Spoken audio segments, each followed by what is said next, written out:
Hello guys, हम लोग आ चुके हैं एक न्यू वीडियो लेके। तो हम लोग पिछले दिन इंट्राडे में, मतलब 18 तारीख को इंट्राडे में कैसा मोमेंटम देख सकते हैं उसके ऊपर हम लोग एक स्टॉक सिलेक्ट करे हैं। डायनाकोन सिस्टम सॉल्यूशन, शॉर्ट फॉर्म देख सकते हो DSSL। शॉर्ट फॉर्म से हमारा उतना मतलब नहीं है, शॉर्ट फॉर्म तो कुछ भी हो सकता है, मगर हमारा मेन जो चीज़ है, हमारा जो स्ट्रैटेजी है, हमारा जो इंस्टीट्यूशनल साइकोलॉजी अंडरस्टैंडिंग है, उसके बारे में हम लोग डिस्कस करने वाले हैं। इस स्टॉक को हम लोग क्यों रैडर में रखे एवं कैसे स्टॉक में अगर ट्रेड करें, अपना खुद का पोजीशन बनाए तो कैसे बनाएंगे। मैं मेरा पोजीशन कैसे बनाऊंगा, आप आपका पोजीशन कैसे बनाएंगे, सारे कुछ हम इस वीडियो में डिस्कस करने वाले हैं। तो चलिए शुरू करते हैं। तो पहला जो स्टॉक है डायनाकोन सिस्टम सॉल्यूशन, हम लोग पहले ही जानते हैं। हम लोग हर समय ट्राई करते हैं कि उस स्टॉक को खरीदे जहाँ पे इंस्टीट्यूशनल प्रेजेंस हो। अब इंस्टीट्यूशनल प्रेजेंस कैसे समझा जा सकता है, आप देखिए ना। अगर पहले आप देखें तो यहाँ पे स्टॉक बहुत दिन से इस रेंज में घूम रहा था। उसके बाद झटक से एक बाइंग आया, पूरा स्टॉक का मोमेंटम लगे चला गया। कितना परसेंट होता है ये कितना परसेंट है? 31%। 31%, कुछ ही दिनों में 31% का रैली। ये आप और हम ये मोमेंटम नहीं बना सकते भाई। ये आपको समझना होगा। ये बना सकता है सिर्फ और सिर्फ इंस्टीट्यूशन, और इंस्टीट्यूशन खुद बैठ के नहीं बना रहा, कोई मैनुअली नहीं बैठ के बना रहा। यहाँ पे इंस्टीट्यूशनल एल्गोरिदम काम कर रहा है, इंस्टीट्यूशनल प्राइस डिलीवरी काम कर रहा है, और वही स्टॉक को एक एक प्राइस से वो दूसरे प्राइस में लेके जा रहा है। एक लो प्राइस स्टॉक को हाई प्राइस में कौन लेके जाता है? इंस्टीट्यूशन है। एक गिरता चार्ट को कौन उठा सकता है? इंस्टीट्यूशन ही उठा सकता है। हम लोगों का रिटेल के पास इतना इतना पावर ही नहीं है कि इंस्टीट्यूशन के जैसा काम कर सके हम लोग। तो यही बात है कि हम लोग कैसे समझे कि कब इस स्टॉक में इंस्टीट्यूशनल एल्गोरिदम एक्टिव होगा।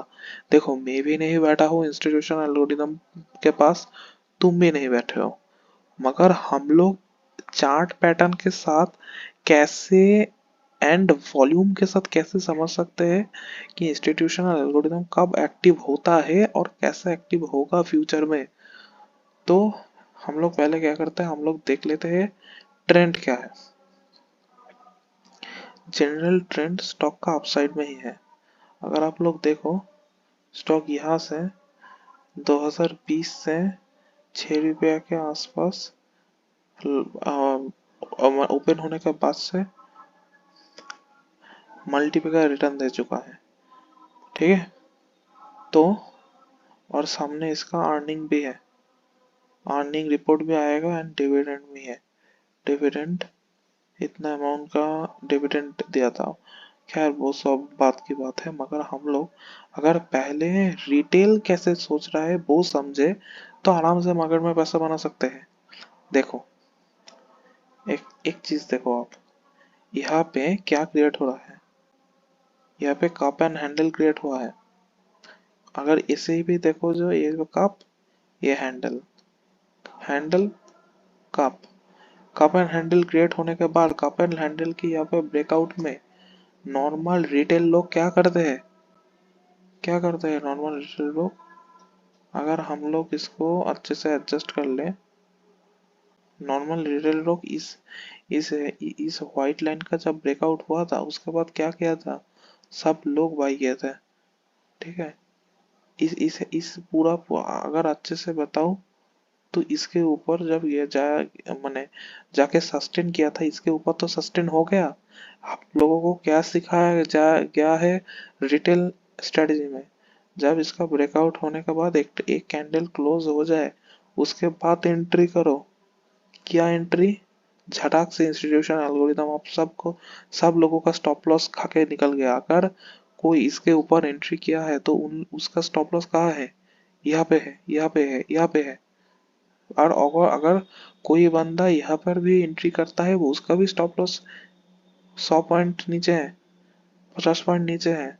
और जो जो यहाँ पे एंट्री किया है उन लोगों का तो 200 पॉइंट नीचे स्टॉप लॉस आराम से निकल जाएगा, है ना।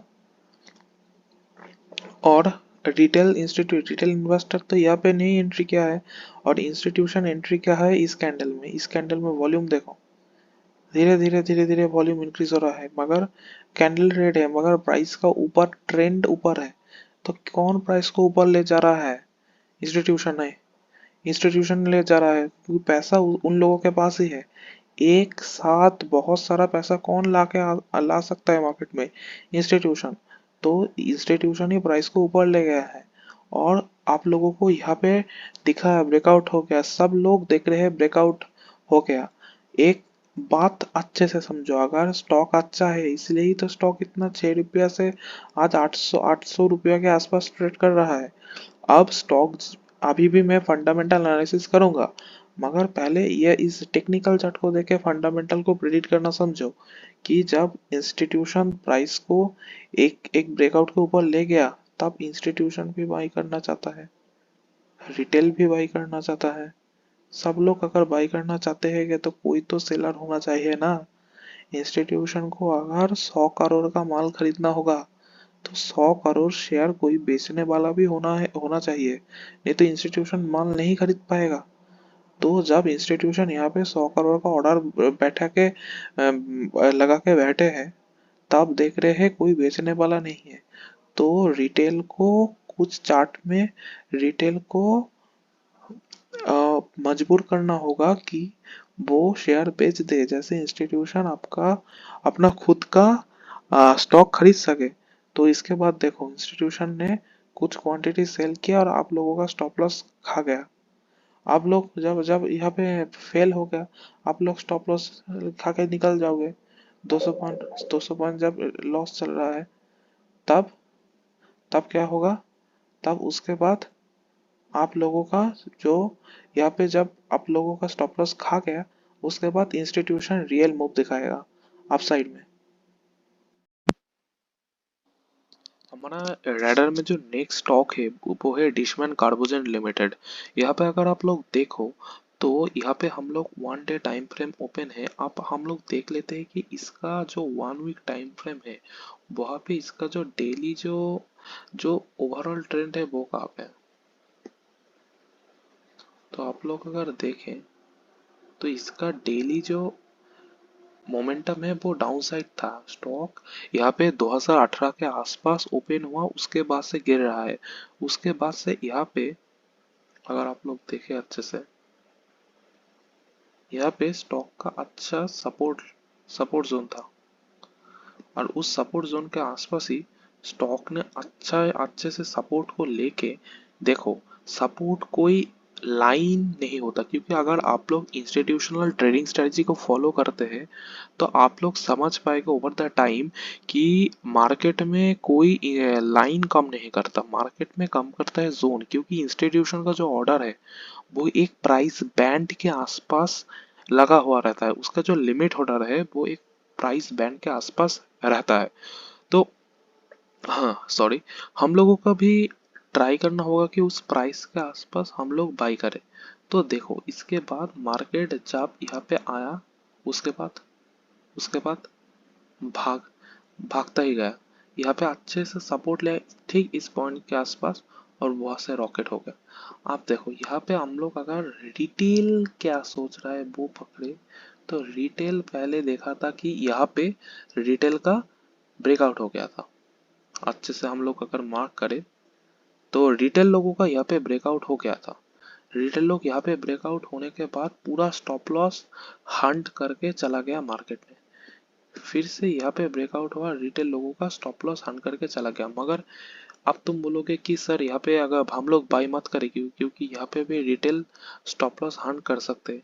मगर देखो तुम्हें प्राइस के साथ साथ वॉल्यूम भी समझना पड़ेगा कि इस बार जब हुआ था मार्केट में वॉल्यूम अच्छा था, मगर उसके बाद ड्राई आउट हो गया। मगर अब जब ब्रेकआउट के बाद जो हो रहा है ना, तो यहाँ पे वॉल्यूम भी बहुत ज्यादा इंक्रीज कर रहा है, ठीक है। और यहाँ पे ईएमआई का अच्छा सपोर्ट है। अब तुम जब हम लोग देखेंगे सिर्फ वीकली टाइम फ्रेम देखने के बाद भी 1 day time frame and company का फंडामेंटल भी देखना पड़ेगा। जब हम लोग यहाँ पे देखते हैं कि यहाँ पे अच्छे से जब ब्रेकआउट हो रहा है, ठीक है, यहाँ पे अगर हम लोग देखें, यहाँ पे अच्छा इंस्टीट्यूशनल जोन है, क्योंकि यहाँ से एग्रेसिव मोमेंटम है, यहाँ से एग्रेसिव मोमेंटम है। इस जोन को आप क्यों मार्क करें, देखो मार्केट गिरने के बाद एक भी कैंडल यहाँ पे रेड नहीं है, एक दो कैंडल रेड है, उसके पूरा एग्रेसिव मोमेंटम, उसका मतलब इस जोन के आसपास इंस्टीट्यूशन का बाइंग ऑर्डर है, इस जोन के आसपास इंस्टीट्यूशन बैठा है। और यहाँ पे हम लोगों का यही होता है इंस्टीट्यूशन साइकोलॉजी, यहाँ पे जब आता है तब हमको बाई करना होगा। यहाँ पे आके हमको कॉन्फर्मेशन मिल गया, अगर मार्केट यहाँ से अच्छा रैली देता है, इंडेक्स इंडेक्स अगर इंडाइसेस अगर अच्छा रैली देता है तो डिशमैन कार्बोजन भी यहाँ से भागेगा, ठीक है। और अगर देखो तुम, इतने दिन तक क्या हुआ, मार्केट एक बार ऊपर जाता है, उसके बाद वॉल्यूम ड्राई हो जाता है, उसके बाद असली मोमेंटम होता है। इस बार भी वही हुआ, मार्केट ऊपर गया, उसके बाद वॉल्यूम डिक्रीज किया, अब वॉल्यूम इंक्रीज हो रहा है इस कैंडल में। अगर 15 मिनट टाइम फ्रेम में अगर जाओ तो ये देखो, ये देखो एकुमुलेशन स्टार्ट हो गया है मार्केट में, ठीक है। इतना कितना वॉल्यूम था, अभी देखो वॉल्यूम पूरा ड्राई हो गया। यही तो अच्छा टाइम है कि हम लोग इस स्टॉक में एक अच्छा पोजीशन बनाए, क्योंकि मगर खुद का रिस्क मैनेजमेंट के साथ बनाना होगा। मेरा रिस्क एपेटाइट अलग होगा, आप लोगों का रिस्क एपेटाइट अलग होगा। खुद का रिस्क एपेटाइट के हिसाब से आप लोग अपना पैसा मैनेज करेंगे। मैं जस्ट आपको एक व्यू दे सकता हूँ। अगर व्यू की बात करें तो यहाँ पे देखो थोड़ा थोड़ा एक्यूमुलेशन स्टार्ट हो गया है। प्राइस का मूवमेंट देखो, प्राइस यहाँ पे एक रेंज में मोमेंटम कर रहा है। अगर कल मार्केट में अच्छा मोमेंटम दिया, इस सबको ब्रेकआउट करके मार्केट निकल जाएगा। और रिटेल एंट्री करेगा इसके बाद, ये सब ब्रेकआउट के बाद, और उस टाइम हम लोग प्रॉफिट का बुक कर चुके होंगे, ठीक है। अगर हम लोग 1 डे टाइम फ्रेम में जाए तो आप लोग देख सकते हैं यहाँ पे रिटेल को कैसे फंसाया गया है। देखो रिटेल यहाँ पे क्या देखेगा, ब्रेकआउट हो गया भाई, ब्रेकआउट हो गया, ब्रेकआउट हो गया, बाई कर लेता हूँ। देखो पूरा स्टॉप लॉस खा के निकल गया इंस्टीट्यूशन, पूरा स्टॉप लॉस खा के निकल गया। और उन लोगों का स्टॉप लॉस खाने के बाद यहाँ पे इंस्टीट्यूशन खुद से बाई करके प्राइस को अब ऊपर लेके जा रहा है, ठीक है। तो ऐसे ही हमको देखना होगा कैसे इंस्टीट्यूशनल एल्गोरिदम को कैसे पकड़ना होता है। ये एक दिन में बिल्ड नहीं होता, आपको चैनल फॉलो करना पड़ेगा, आपको मेरे साथ ट्रेड करना पड़ेगा, उसके बाद हम लोग समझ पाओगे कि कैसे इंस्टीट्यूशनल ट्रेडिंग होता है, ठीक है। तो चलिए आप लोग आपके रिस्क मैनेजमेंट के हिसाब से ट्रेड कीजिए। मैं आपको दोनों स्टॉक दे दिया, आप लोग खुद का भी एनालिसिस लगाया, ठीक है। उसके बाद आप लोग इसमें पोजीशन लिए बनाए, मगर पहले कुछ दिन आप लोग देखें कैसे ट्रेड होता है, कैसे समझ समझ पाते हैं, थोड़ा कुछ दिन प्रेफर ट्रेड कर लीजिए, तो उससे आपका रिस्क भी मैनेज होगा और आपका अच्छा हैबिट भी बिल्ड होगा। चलिए, थैंक यू।